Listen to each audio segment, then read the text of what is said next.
জমি কি এবছর এগ্রিমেন্টে দেবেন? না না, এটা পোলাপান আছে না, ওরা সই বেটে খাইবে। যেরকম আপনি কওলা দেওয়া শুরু করছেন না, তো 10 বছর মধ্যে জমি জায়গা সব শেষ করে ফেলাই।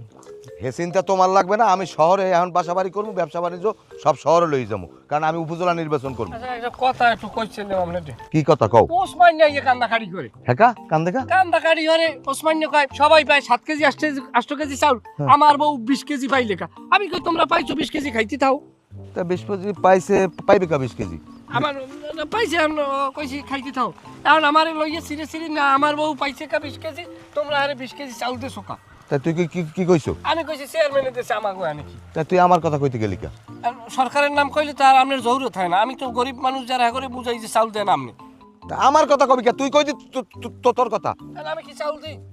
আমি তো কইছি তোমরা 20 কেজি পাইছো খাও। চাল দিস কেডা? আমি দিছি 10 কেজি। তুই 10 কেজি দিস, আর 10 কেজি পাইলে কই? আমি তো 10 কেজি করে দিতে কইছি। আমি 10 কেজি দিছি। তার 10 কেজি পাইলে কই? দেশে আমার মধ্যে একজন দেশে। আচ্ছা, আমাকে মধ্যে দেশে এই লোকটাকে নামটা কবি না? দেশে সকিল ভাই দেশে। কেডা? সকিল ভাই দেশে। ও কি সকিল? এ সকিল, এই এদিকে এদিকে, এই শালা বসালা এদিকে, এদিকে এদিকে, শালা বসালা এদিকে, তোরে আমি খাইছি।